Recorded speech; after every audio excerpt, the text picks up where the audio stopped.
Hello, hello, hello, Jim. How are you? I'm doing well. How are you, Grant? I'm doing all right, just about. Yeah, it's great to have you back after your sabbatical. Yeah. Hopefully you are well.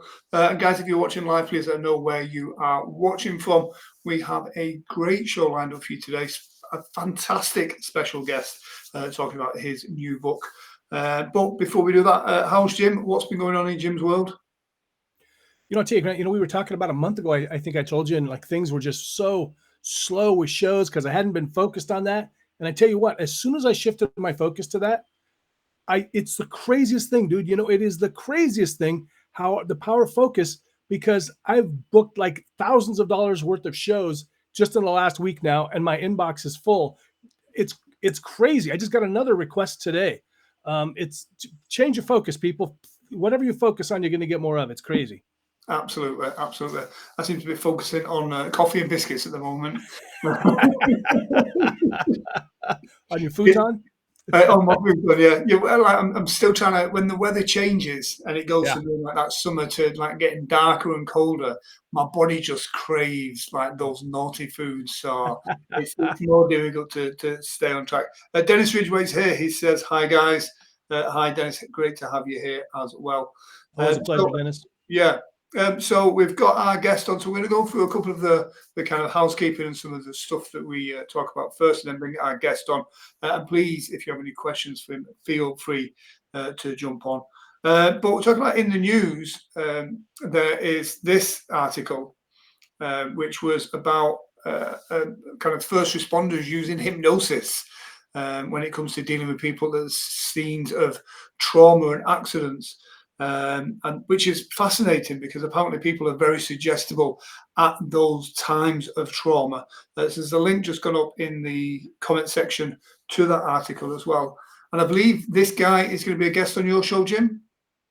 Yeah, and it's so interesting because the Bram Duffy, PhD EMT, he's going to be on the Hypnosis Hero show. We're not sure exactly. We're going to do a special episode. It won't be on a normal Friday.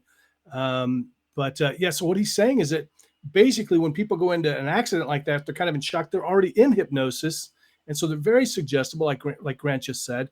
And so utilizing that. So I mean, I think it's just great info for all of us to know if we're in a situation where our loved one or we come upon an accident. I've had that happen, come upon an accident. You can really use the power of suggestion to help those people out. Yeah, absolutely. Fraser Penman is here as well. Good evening, Fraser, or good morning, Fraser. Nice of you to stay up late for us, Fraser. Yeah, well, I was saying it's cold here in England at the moment, but Fraser's from Scotland, so if it's cold here, it is absolutely Baltic up there. Carol, Carol is kill. Have you been following her, Grant? She is killing it. She Yeah, has so many hypnosis shows booked now. It's and I tell you, it really comes down to that. We both know people that want to be stage hypnotists. They go to training, they do one show or they never do a show. Carol's already done like 3 or 4 already. She's got 3 or 4 more booked. She's yeah, killing it. yeah, absolutely. And it's great having that momentum when you first start going, hit the Yeah. ground running with shows as well. So well done, Carol. Fraser says North Pole weather here. Yeah, cool. Yeah. In the comment section.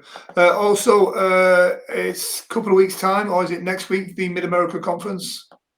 Mid America, I think you're right. A couple weeks from now, we should see if we get Richard on, so you can chat about it. I want to say it's a couple weeks from now, 22nd, I think. Yeah, it's about 2 weeks, I think. Yeah.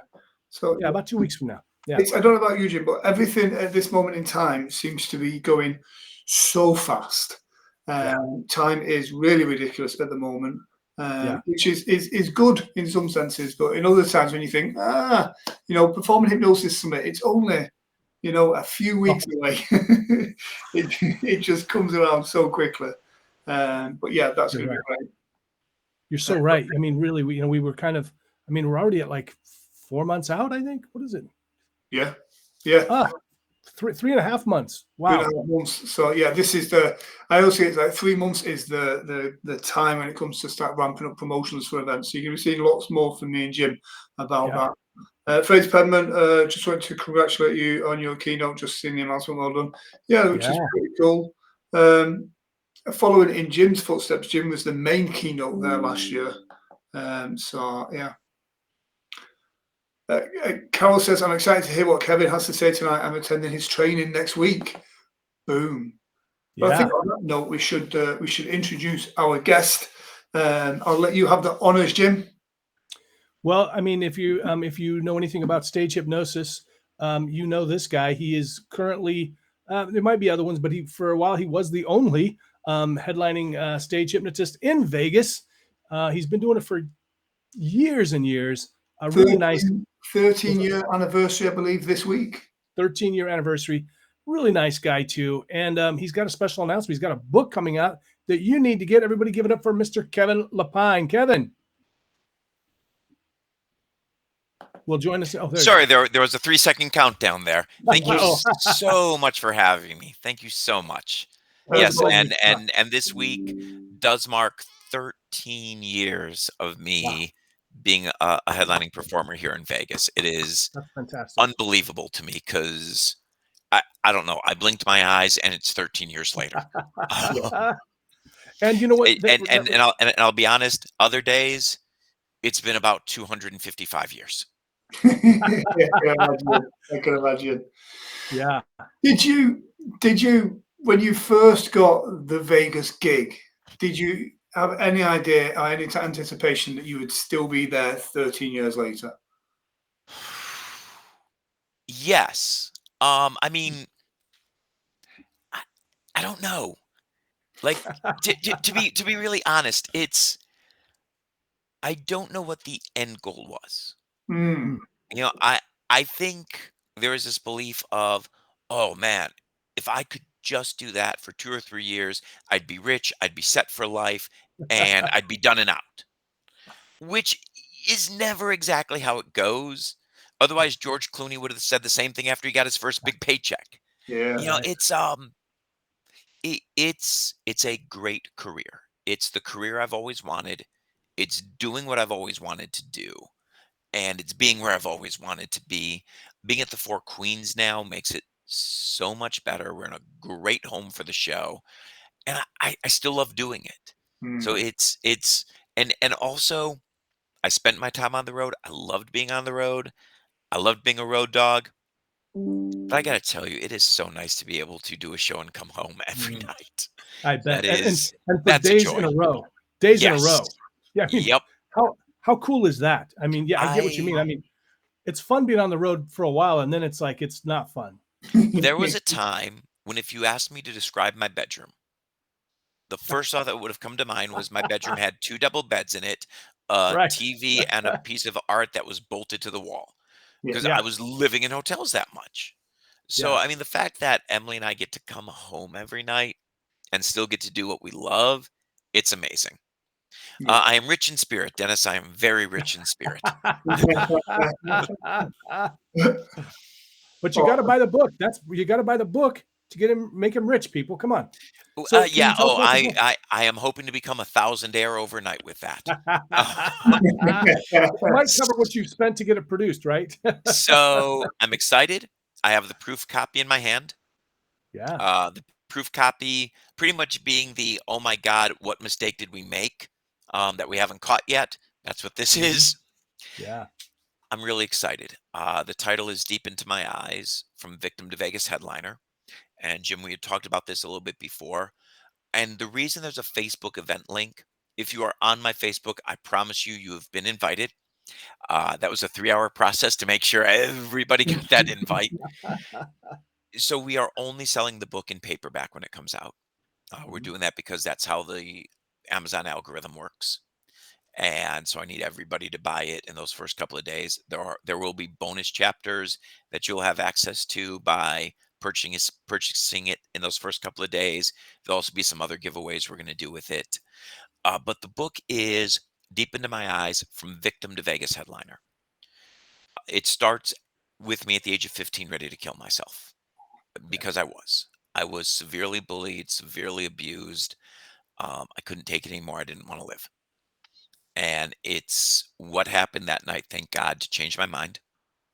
And the cover of the book, and let me see if this doesn't blur out too badly. When That's I a great picture. saw when I Yeah. saw this picture, Yeah. and we bought the rights for the picture, because when I saw a Mhm. picture similar to this, I knew the story I wanted to tell. Mm. And if it doesn't come in good enough detail, it's a school of fish, all shaped like a shark to chase a shark away. Yeah. Because a lot of what happened in my life was I was alone, I was isolated, and that's why I was bullied and victimized. But Yeah. when I found a community, that community helped me build myself up, and it helped me to achieve and to grow. And through every step of my career, I talk about the different people I've met and the opportunities I had by meeting them, and how those opportunities allowed me to grow and to grow and to grow and to grow. And how that same community, whenever I fell, picked me up. Whenever I had a hard time, they made sure that the hard time was something that I could survive, not something that would crush me. Sorry, I'm trying to get that bright light out of everybody's eye, and I don't know if I'm helping or hurting. That So looks yeah, good. I'm very excited for it. I think we all are. And you made a good point. I just want to just tell everybody out there, it's so important that, I mean, if you will, just do them a solid and go buy the book on the day it comes out, because it really does make a difference whether you buy it right then or you wait a week, because that'll help them get seen by more people. And that's really what we want. We want more stage hypnotists to see the kind of work that Kevin's putting out, because he's one of these really great guys in the community and he's got a great story. So, if you could mark it on your calendar, go buy it that day. And also, I'm not exactly sure how I'm going to do this, but I know what I'm going to do, and it's going to be through the Facebook event page. So just get on that page, and all you'll have to do is message me that day when you've bought it. Obviously, I can't sign your copy, but the book is 6 by 9. I'm going to order probably 500 or 1,000 6 by 9 postcards of the cover of the book. So I will be able to send you an autographed, personalized cover of the book to go along with it. Awesome. Nice. Or people that buy the book can bring Yeah. it with them to the Performing Yes. Yes. Hypnosis Summit next year. Yes. Yep. And they can meet you because you've amazingly agreed to do a talk, Oh God, um, yes. which is going to be fantastic for us at Performing Hypnosis Summit. So it's great to have you on board for that. And Oh, so, I mean, I gladly. know I'll be bringing my copy along to get Yep. signed as well. Perfect.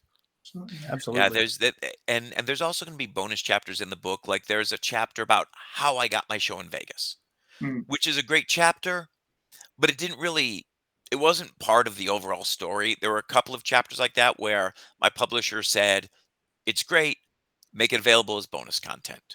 So that will mm. be available as bonus content online as well.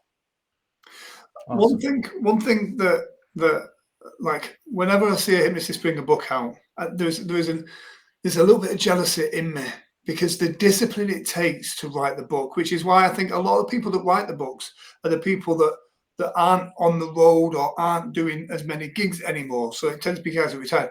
So I really love the fact of you're still at the peak of your career and you've got the discipline to actually do this because I start it, I get a chapter into a book, and then I get distracted, and then I come back to it 6 months later. Uh, So to go back to what Jim was saying in the beginning about booking shows and wanting to book more shows, and writing a book. So one of the ways that I was able to write the book is, like I said, when I saw that picture, I finally understood how I wanted to tell my story. The story isn't, oh, look at me. The story is, look at how I grew and mm, how I achieved. And here's how you can do it too. Do you Yeah. feel isolated? Do you feel victimized? Do you feel bullied? So did I. Here's how Yeah. I grew. And once it became that, then yes, it was the discipline of actually sitting there and writing it, mm, plus talking with a publisher to find out what is the process.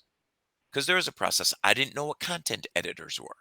Those were mm, great. And content editors can be a friend of yours who read your first version and go, this is a story, this isn't a story, this doesn't make sense, this makes sense, explain this more to me. And so just going through and going through and going through all the steps. If you know why you want to write the book, you'll have time to write the book. Yeah. Mm, If you good know advice. why Good you one. want to book shows, Yeah, you'll find time to book the shows. it's true. If Yeah. you want to do it just because you think you're supposed to do it, you'll never find the time to do it. Yes. It's got to be something that motivates your soul. If Yeah. your soul is motivated, you'll always make time for it. If your soul is not motivated to do it, there's always something else. Great point. Great point. So yeah. But and also I'm fortunate. I've got an amazing wife who went, "Oh yeah, go for it. Write that book." Mhm. You can And sneak she's him. You had can to take read him so after many dinner tonight. versions of it. Yep, she's had to Yeah. read so many versions of it. I'm sure she's sick of my life story at this point. You know what I think is so great about this too, Kevin, is while a lot of us, especially to the outside public, as stage hypnotists, seem like really cool guys, so many of us were huge nerds or Mhm. geeks, and we got bullied and picked on because we were different. That's kind of what got us into, a lot of the guys started in magic and mentalism and all this, and then hypnotism. I mean, that's the geeky stuff, man. It So I is. think It it's, I is think the a lot of us, and here's a weird point of view on that. yeah, It's the geeky stuff, yet the people who are doing it for a living look really cool doing it. right, yeah, yeah, And that is part of the story as well is how did because I've had people tell me, "Oh, well, I could never do what you're doing, for whatever reason." yeah, Well, maybe not the way I'm doing it, but yeah, you can. "Oh, well, I feel this about myself." Well, we all feel that about ourselves. "Oh, well, every time I do a show, I have imposter syndrome." Yeah, so does George Clooney. Suck it up. yeah. I mean, it's I and it sounds a little harsh when I put it that way, No, but there's a big truth there. it The is. truth Yeah. is there's for as many people who say that you are nerdy and geeky and oh my god, I can't believe you want to do that, there's another community that says, "Oh, you want to do that? Oh yeah, yeah, yeah. Come on over here. We've got 3 or 4 people who can help you on your path." Yeah. Yep. Yeah. And I Great think that's message. it. It's finding your community, finding your tribe. Right. Um, and magic happens when that happens. I think a Yes, lot of and people that we do suffer from, we try and grow into something else in our old circles, and that's a very difficult place. You've got to move into those circles where that growth is a positive thing. yes, I you need to find a group of people who honestly want to see you succeed. Hmm.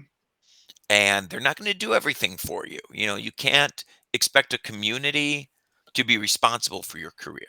Mm. But the right community will have that ability to say, hey, we're here, we're support you. Is there something you need? Is there something I can do? That same community is also the community that goes, oh, you need to do this? Well, I know somebody who knows somebody, and will honestly put you in touch with those people. Yeah. And that community growth is huge. Just, and maintaining that community. There have been people in the Detroit metro area who've been doing stories about me since 1993. Wow. And that's amazing to me. And it's a blessing and it's a joy. And I am so honored to keep in touch with them because Mm. I also, it's hard to understand this one when you're looking at all the things that you want. But there is a power in being grateful for what you already have. Mm. If you have gratitude for where you are, people want to help you get somewhere else. If you're sitting around bitching and complaining about what you don't have, people don't want to help you get that. We all Right. have things we don't have. Yeah. True. But when you're grateful for what you do have, it's amazing how much people will help you grow. Yeah. Great Yeah. points. Wise words. That there is going to be a YouTube short in a few days' time. That's Right. just great to talk about. That's one And of the and things that and honestly, really. everybody in the chat right now, Grant, Jim, all of us can talk about one moment where we were really grateful for something. Mm. And we were in the middle of that gratitude, and you're in the middle of that gratitude, and somebody goes, "Oh, well, here's an opportunity for you to build on that." Yeah. It's Yep. it is there's a magic to, you know, if you say woo woo, the law of attraction, there is a magic that once you get into a place where you are grateful for where you are, it's just like everything just opens up then, and you It kind of get does. into this. Opportunities just arrive. Yep. You know, the right And people will arrive. I've always believed this. Luck is a skill. Mm. I've never been truly lucky in my career.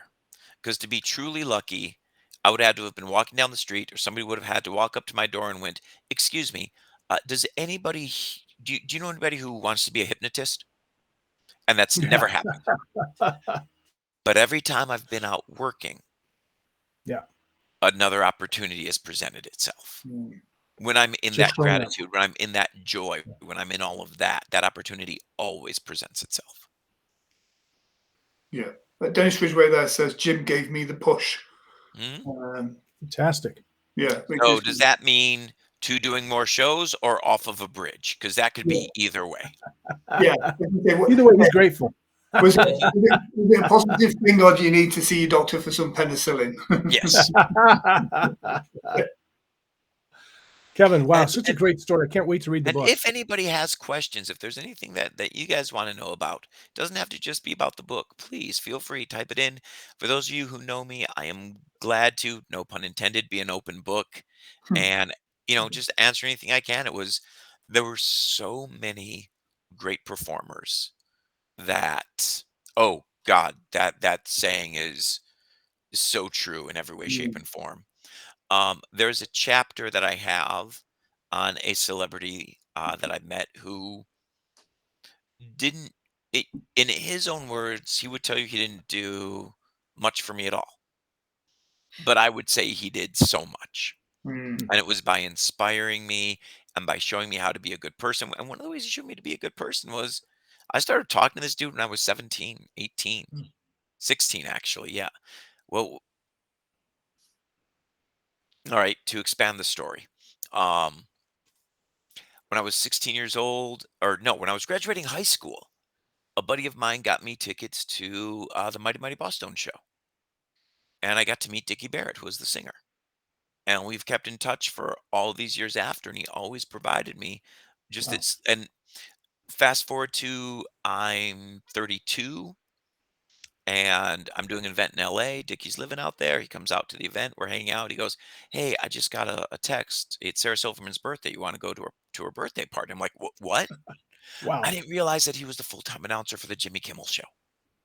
Wow. I didn't understand that. And he takes me to this party where I'm surrounded by people who are so far above me in the entertainment universe that I, all my brain could do is go, "Hey, I'm going to turn off 99% of this right now. You're going to survive on 1% and you're just going to drift through." And Dickie's like, "Hey, do me a favor. Do some stuff for my friends." There's one guy that I'm performing for.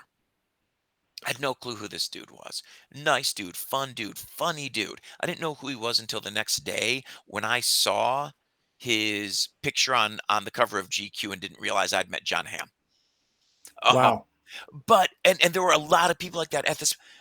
But what I learned at that party, what I never forgotten, what Dickie and I talked about after, all those people were just a bunch of people hanging out with their friends, which were mm, exactly the same as me and my idiot friends hanging out.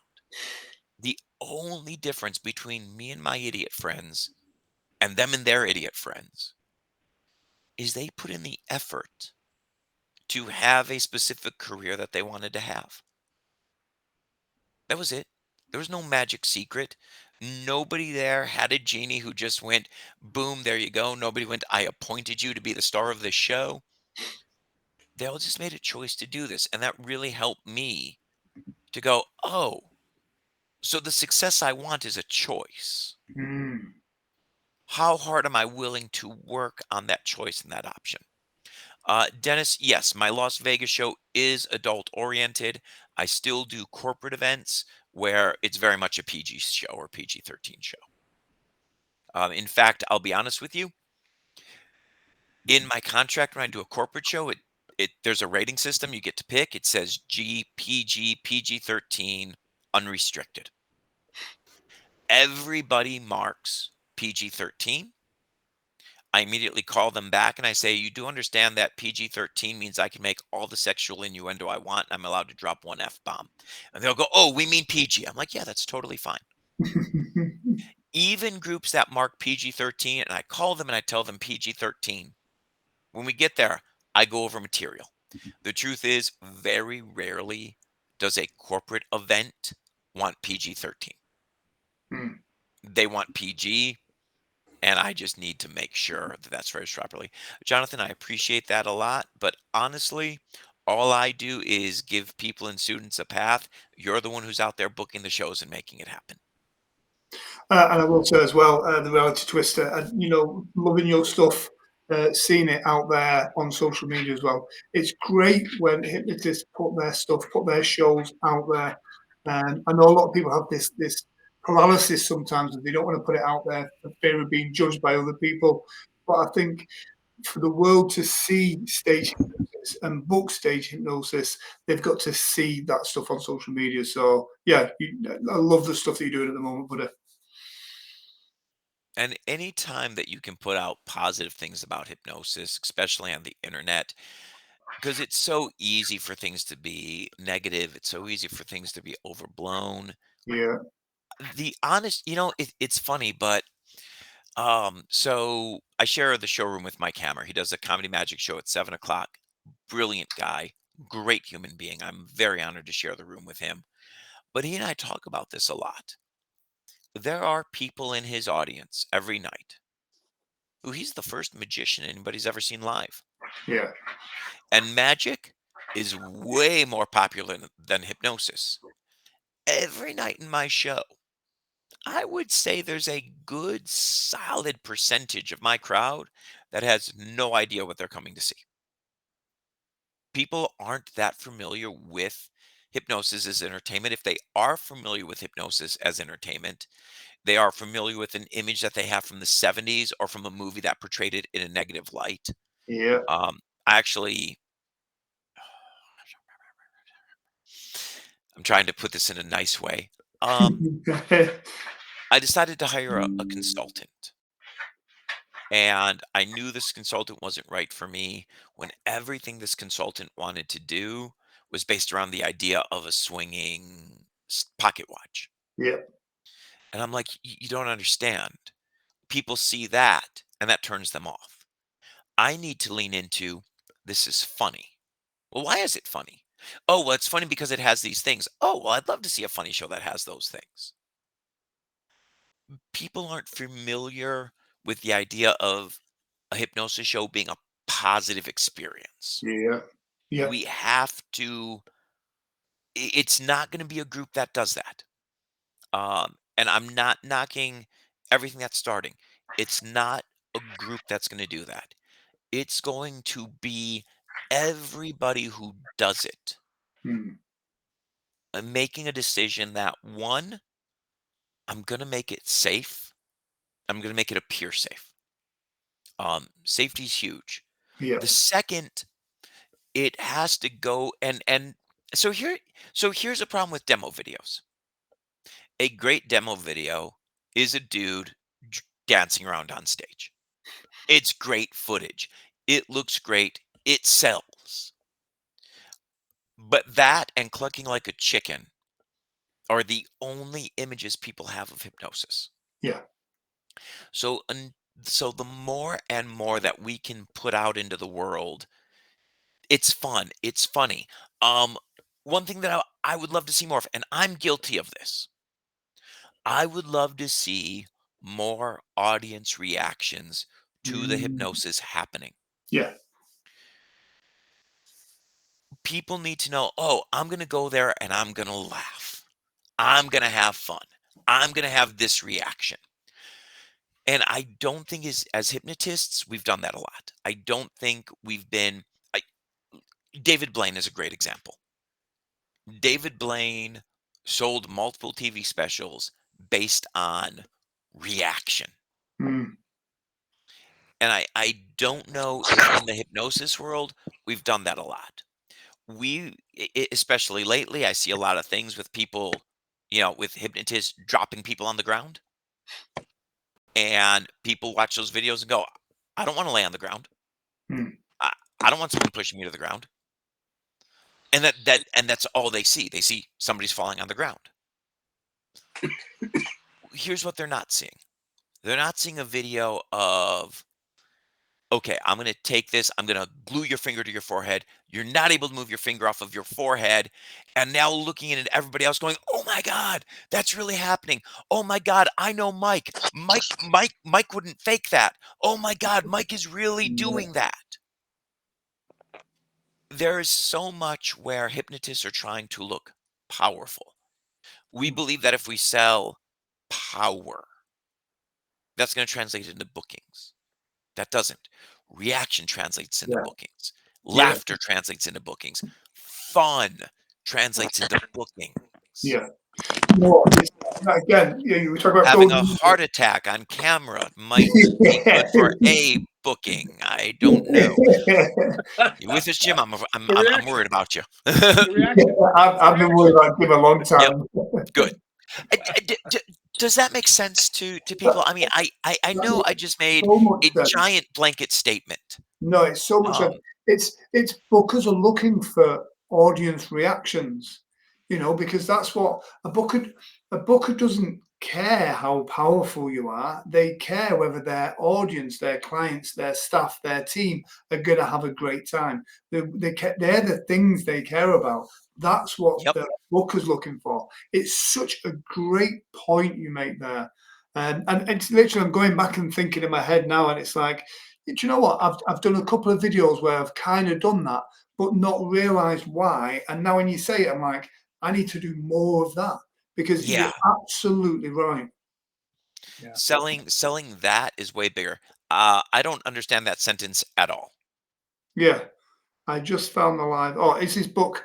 Oh, it's not live yet, but you'll find in the comment section a link to the Facebook page. But what Yes. I'll do, if I do this and then do this, Yep. the link. Join the Facebook page. The book is only going to be sold in paperback, and it goes on sale on November 8th.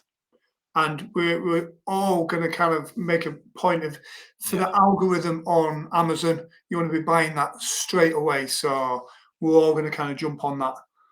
Did Um, anybody else have any comments or questions about what we just talked about that idea of selling the reaction over trying to sell the quote unquote power of being a hypnotist? do you not think? Because that might be confusing. Well, I think it's what I mean. Again, please feel free to drop comments in, and put your point across. But for me, I think a lot of hypnotists, when we put stuff online, we do it in order to half impress other hypnotists. So it's Yes. about technique, it's about our peers, not about necessarily our audience. And you're completely right when you're talking about bookers. All bookers care about is if I book you, will the client who hired me to book you hire me to book other events? That's all they care about. Yeah. They don't care how great of a hypnotist you are. They don't care how fast your induction is. They don't care. All they care about is, did you say it was going to be funny? Was it funny? And did everybody in that audience so we'll use a corporate event as a perfect example. Everybody went up to their boss and went, "Oh my God, this show was so much fun." The boss turned around, told the booker, and boom, there you go. Like Plus, I think we talked about this before. Did we ever talk about how to get an agent in your hometown? I think we might have discussed that, but yeah, if drop in, let people know that. Before you do, let me just mention Yeah. Fraser's comment there. I absolutely love that way. It says reviews create revenue. Yes. So I love And it's not a golden nugget of advice. I'm at the Four Queens right next door. that. Um, what I was gonna say, and I was pretty sure, Grant, you and I had talked about that, but that's also the way to get agents in your hometown is when you do a great event and everybody tells, the person who booked you, "Oh my god, we loved having them," and that booker books you again, they probably worked with other agents, and they will help you network to help you get to other people. You know, Fraser says, "Love the plug." Yeah, we've heard Always, that about always plug. Yes. you, Fraser. Brilliant. So, for guys that don't know, how long again did you say you've been headlining in Vegas? I've been headlining in Vegas for 13 years. I have been 13 years. performing professionally for 31. Wow. Wow. I started doing shows. I started doing kids parties when I was the day before my 17th birthday. So I actually became a professional performer when I was 16. But yeah, I've been a performer for 31 years. I'm glad it's working out because at this point I have no skills to do anything else. I can't even be sure McDonald's would hire me. I have no real world skills whatsoever. Yeah, when the pandemic hit, like obviously around the world, everybody's, especially entertainment career, was over. And I Mhm. remember local supermarkets were kind of because they had extra delivery people needed. So I got to the point where I'm like, do you know what? I'm just gonna have to do what I've got to do. And I applied for a job, Oh yeah. delivery driver for the supermarket, and they never got back to me. Mhm. So at Um, the time have in the pandemic, when they were desperate for people, I was not. have you ever seen or read the play The Santaland Diaries? No. It's David Sedaris's one-man show, and it's all about him at 30 years old, I believe, um, auditioning to be an elf at Macy's for the Christmas season. And the line is, "The only thing even more depressing than being a 30-year-old man applying to be an elf is the distinct possibility I'm not gonna get the job." Yeah. Yeah. Yeah, absolutely, absolutely. So, Kevin, the book is when does the book go live? The book goes live on November 8th, and the reason we're waiting till the beginning of November is I didn't wanna release it Halloween week, and we just got the proof copy in my hand, and Brilliant. we're and just making sure after 5 levels of editing, did we miss anything? My bet is yes. It's Are you going to be going live on November 8th? Yes. Yep, that Great. will be the day to purchase it. I mean, are you going to go live on Facebook or something? I will do something. I Let's don't have you know on what yet. Hypnosis Hero. Come I on, will Hypnosis Hero. gladly, it Let's would be do my it. greatest pleasure. We'll do a special special. Yep. Do you know what time it's dropping? I know it'll go on sale at midnight. So if we Okay. want to do that earlier in the day, I know I'm going to do an event here in town. And also, Cool. when I and the reason the event here in town is going to be important is partial proceeds from the book sales. And this isn't just that day; it's going to be permanently. I am looking at working with a shelter for homeless teens. nice. Oh, And nice. because you want Nice. to talk about a group of people who are abused, bullied, and have nowhere to go. Oh, they So need I'm this book. I'm They need the I'm book. I'm gonna try and tap into one of those resources because I also have a weird rule about charity work, which I love doing. It has to be boots on the ground charity. Hmm. Absolutely. I That's will fantastic. only give money to groups that are actually going out there and physically doing something with it. I Yeah. want to know that my $100, my $1,000, my $5,000, my $50, my $5 did something. Yeah. That's why I've always donated to the Make-A-Wish. Up to 90% of what they raise will go into kids' wishes. Wow. And Nice. not only that, but most of the people at Make-A-Wish are volunteer, their parents who have had a Make-A-Wish child. What corporate I found out that Delta would do something where they would take kids and they did this in Dallas, I know, and I think they did it in Minneapolis as well. Plane full of kids and their family, right? Go up in the air, and then they're in the air for 2 hours, just long enough to watch a Christmas movie, and then the plane lands in a special hangar in the North Pole, where these kids got flown in and they got to meet Santa and the elves and the workshop, and everybody just donated that. That's Wow. awesome. You know, I mean, So and awesome. and there's so much that associations like that do. It's fantastic. Oh my God, Frasier, yes. Um, it's weird. It's the difference between funny stories and horror stories.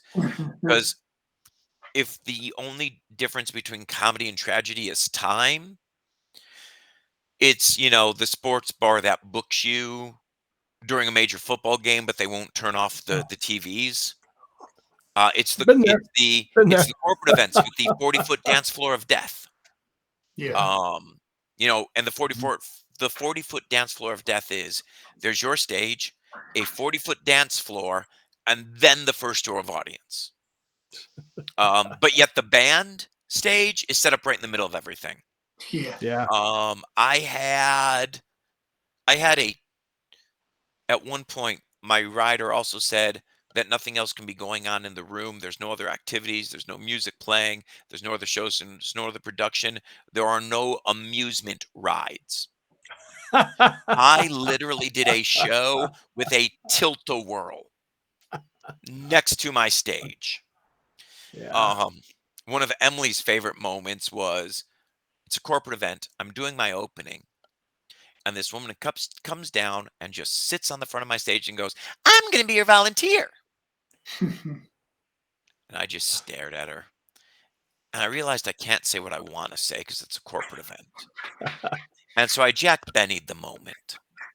And I just thought about it because everybody's looking at me and waiting to see what I'm going to say. And I finally just went, would somebody put a leash on? Would somebody please put a leash on it and get it off my stage before it makes a mess? Um, yeah, even now doing shows, I had a drunk guy. I'm doing the induction, and this drunk guy jumps up and starts going, "You wake up! This is the devil's work." Yeah. You just, oh yeah. I've had the bar fights. I've had the arguments. One of my favorite moments happened in another hypnotist show where the hypnotist was doing something and encouraged a guy to grab his ass. He made sure that would happen. So this guy grabs the hypnotist's ass, and the guy's brand new bride storms on stage and goes, "I knew you were gay!" Wham! And storms out of the room. I mean, you do it long enough. It's just you see everything. And sometimes you're just looking at an impossible situation and you make your way through it however you make your way through it. But what you're doing is you're also, if you're smart, you're forging a bullet. Hmm. And you're up there on stage and you're going, how do I make sure I am never in this position ever again? Oh, here's one of my favorites. It's a corporate event. Only half the room speaks English anyway. The CEO is supposed to introduce me.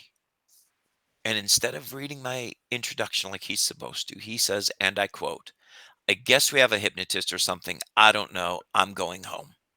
Oh, Wow. 2 minutes after he walks out, so does two-thirds of the room. Because if God. boss doesn't have to be there, I don't have to be there. Wow. Wow. Yeah, that one was one of my favorites. Hmm. Another great one, corporate event. 2 hours before I'm supposed to start the show, they went, "Can you do your show in Spanish?" No, why? "Oh, don't worry about it. Most of them speak English." Wait, what? Oh, there are. In fact, that's one of the greatest things about working comedy clubs and working and doing open mic nights. And I highly encourage doing open mic nights because it'll help you make your opening stronger. Hmm. But oh God, just sitting around with comics and talking about horror stories.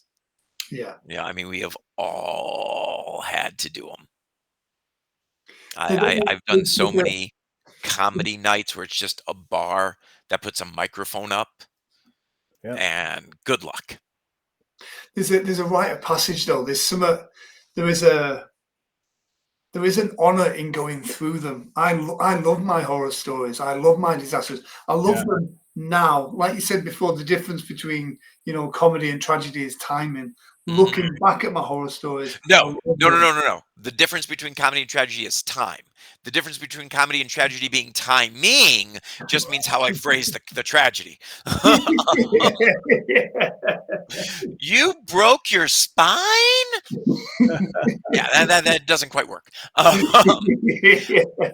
don't know.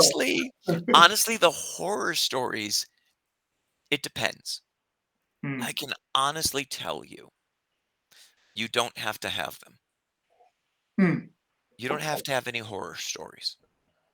If you want, you can isolate yourself into a very, very specific world with a very, very specific show and do very, very well. But you will not do anything other than that. Mm, To give you a perfect example, you could do all high school shows. And if you were doing a very, very, I will cover that in a minute, Carol. If you are doing a very, very safe high school show, you will probably never have any horror stories mm, or very minor ones because as long as you're being safe and appropriate, it's very hard to have a horror story doing those school shows. And if you just stay in that one lane, and you can have a great career. You could do all school shows your entire life, and you could easily make six figures if you wanted to devote yourself to that. So you don't have to have these horror stories. If, on the other hand, you really want to do comedy, then you've got to do the comedy open mic nights. You got to burn. You've got to get destroyed for doing hack material. You've got to be destroyed for being unoriginal. You have to get the credit for being uniquely you. But it's the horror stories, maybe forging a sword is a better way of explaining it. You can be a brick of steel and live being a brick of steel in certain environments. But if you want to be a sword, if you want to be a blade, you got to get tempered. You got to go into the fire. You've got to melt down. You've got to take the hammer blows. Every hammer blow sharpens you, and you've got to sharpen and sharpen and sharpen. Have you ever had a show that had zero volunteers? Not if it was done properly. mm, Let me explain done properly. You are not allowed to book me as a surprise. Even if it's a corporate event, you have to let people know I'm coming. They have to know I'm coming a month in advance because then they have time to convince themselves they want to do it. If you are surprised, if you are going on cold, it's really hard. Um, it's also hard when you're starting, especially in corporate events, because they don't know they want to volunteer and they're afraid they're going to be embarrassed. So the hardest thing in your opening at those events are making clear why people are going to be well taken care of. In a bar gig, now the good news, if you're doing a bar gig, if you're doing a club gig, people are there because they want to be there. So you already have people a natural amount of volunteer. It's making sure you don't get the stupidly overly drunk people. And also, no, I was never discouraged by them. I figure if I survived that, I'll survive the next one. Um, Also, let's really quickly talk about the worst heckler that you're going to get at a hypnosis show. And if anybody wants to put in what they feel that is, please type it in. Grant, Jim, if you have an opinion, jump in on this, but I will tell you from my personal experience, your biggest heckler is the person trying to help you too much. mm. It's the person being so overly participatory. Nobody else wants to participate. Yeah. Yeah. They're yelling over you, they're talking over you, and they think they're cheerleading for you, Yeah. I think they're but all helping. they're do is dragging everything else down. Yeah. What do you mean by hendo? I think you mean a Uh, bachelorette party. yeah. A hen do's a bachelorette party. Okay, so Here's the difference between a professional performer and an amateur. The amateur goes, "Oh, great, a bachelorette party. This is going to be great." The pro goes, "Oh, shit." Um, okay. If we're going to talk about bachelorette parties, then I have to be, I don't want to say judgmental, or excuse me, I don't want to say sexist, but I do have to be judgmental. You give me a group of guys, or you know what, let's just start this off with one.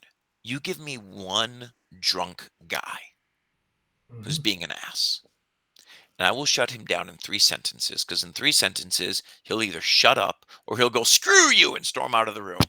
I win. A drunk woman. They're the worst. If a woman is going to get that level of drunk at your comedy show, then you have to understand that she is the type of person to get that drunk in her local bar, and she doesn't understand the difference between positive and negative attention. All she knows is that when I get drunk, people pay attention to me, and I want that attention. And you can't win that fight. The only way that fight ever wins is either party mom stops them or security drags them out. There is absolutely no in between on that. Yeah. A group of bachelors, same thing. I call out the one. Normally, they will tone it down. A bachelorette party, part of the problem with those hendo parties is bars say, "Oh, you're going to bring 25 drinking women to my bar. I am going to give you all of these benefits to come to my bar." Because they get those benefits, they are entitled to those benefits. You mix a few drinks in, now they're entitled to those benefits and more. And therefore, now wherever they go, they feel everything is supposed to be about them and their day, even when it's not. Yeah. So those are very difficult to control, especially if you don't have a room that is willing to control it for you. Yeah. You know, a line that I've said many times is, "Hey, I want you to all have a great time, but if you haven't noticed, this entire half of the room is staring at you, wondering when you're going to be quiet. Please have fun, but please don't interrupt." Yeah. Spot on. Kevin, some It's difficult. absolutely, yeah, it's some, I mean, every time we speak, you're always giving, words of wisdom, and you can tell that you've been in the game for a long time. Not only that, you're a pioneer in the game. I, for one, absolutely excited If for, I've pioneered anything, it's because I've stood on the shoulder of giants. yeah, If any of us have a career, we can all trace it back down to so many other people who did so many other things for us. And mm, if all those people laid that much groundwork for me, if I can pave the road for somebody else, I'm thrilled to be a part of that. awesome, awesome. Kevin, it's been an absolute pleasure having you on once again. I look forward to Thank you. catching you on Hypnosis Heroes, Jim's show, Yep. and I'm excited to get that book out. Guys, do let us know in the comment section and show lots of support and love for Kevin and the amazing golden nuggets he has dropped tonight. And make sure you do check out that book. I'm going to quickly put the link back up. Thank you so Uh, much. I'll be in touch, Kevin. Sounds We'll good. schedule a time. yeah, Join me on that Facebook event page and you'll find all the information. You'll find a whole bunch of fun giveaways for it. cool. Absolutely Awesome. fantastic. Kevin, take care, buddy. See you Take care, soon. buddy. Thank you much. How cool was that, Jim? What a great What guy. a nicest guy in the world. Yeah, Just a yeah, sweetheart of a guy. absolutely, absolutely. Yeah. And again, it's always talking about that kind of collaboration, people working together. One of the things is, we work together, and you help spur me on, and it's great to see people in the comment section. Again, we all work well together. Yeah, Absolutely. what a great show. I'll let you get on Fantastic. to the rest of your day, Jim. I'm going to go lay down with the cat. Ah, show everybody the cat in case they haven't seen him before. Elmo, Everybody, the this is most Elmo. British looking cat ever.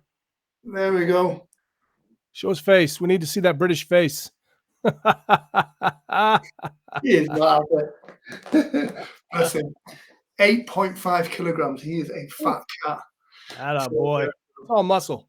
he's almost a relaxed muscle. I feel you, buddy. I feel you. Cool. And for guys that have watched this as well, that get the book, don't forget you can see Kevin, who will be talking about his journey to Vegas at the Performing Hypnosis Summit as well, which that in and of itself is well worth the journey and the ticket price to come to the show. Get those tickets. Get those tickets. Perfect. Guys, take care.